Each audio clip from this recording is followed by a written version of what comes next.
Okay, now let's take a look at how it will go when we name ketones. It'll be the same thing we've been doing. Highlight the longest continuous chain that includes the ketone. There it is.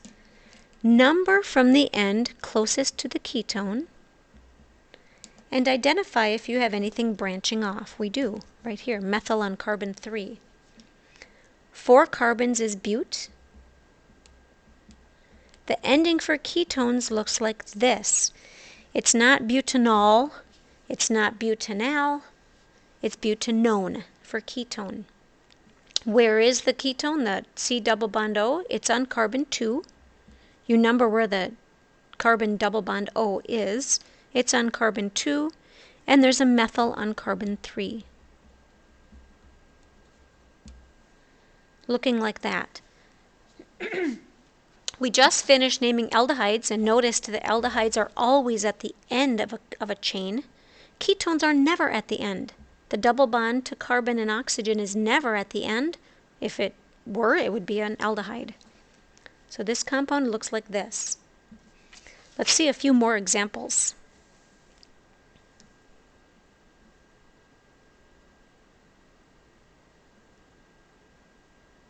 Let's try these 3. So we'll start our usual way. We'll identify the longest continuous chain that includes the functional group. Number closest to the end closest to that functional group.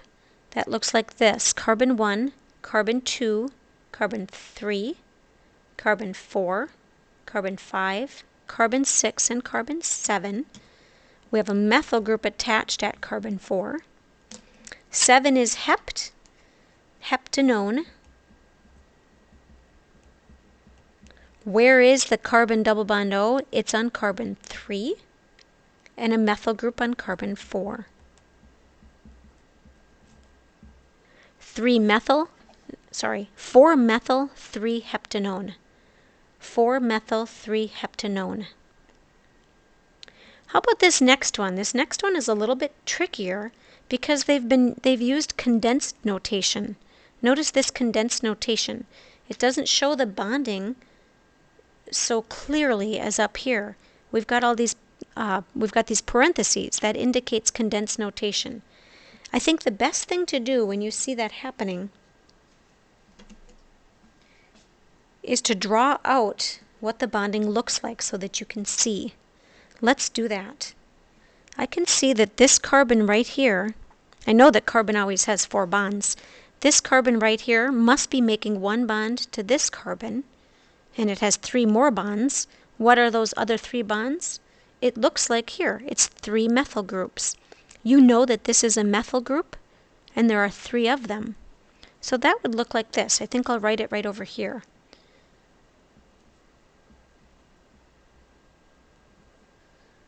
There's our C double bond O. Here's the carbon next to it, and that carbon next to it has 3 methyl groups attached, like that. So there's my CH3-3. That carbon is here. Carbon double bond O is here. And then I can see how it goes. Carbon, carbon, carbon, carbon. Carbon, carbon, carbon, carbon. So I've just drawn in skeleton notation this molecule, which is shown in condensed notation. This, to me, seems easier for naming. Whenever you see something like this, before you start naming or numbering, try to clean it up a little bit. Draw it maybe in skeleton notation so that you can see what's what. This helps me see that the longest continuous chain is here. That's my longest continuous chain. I'll number from the end closest to the functional group, the C double bond O. Then I can see that I have a methyl attached here, another methyl attached here. That really helps me see what's going on. This is a 2,2-dimethyl. There they are, 2,2-dimethyl, 3-heptanone.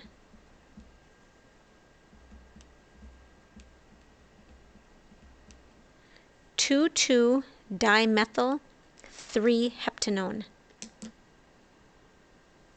Here's this structure again. 2,2-dimethyl-3-heptanone.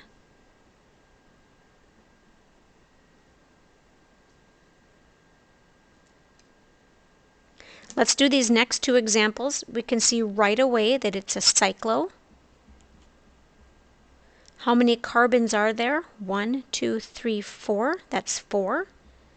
And you can see that it's a ketone, so that will be cyclobutanone. The one beneath it is very similar, cyclo with a ketone. This one has 6 carbons, so this will be cyclohexanone. We'll only name cyclic ketones like these. We won't name cyclic ketones with branching, just simple ones like this and like this. So again, go get yourself some extra practice now that you have the basics hopefully down.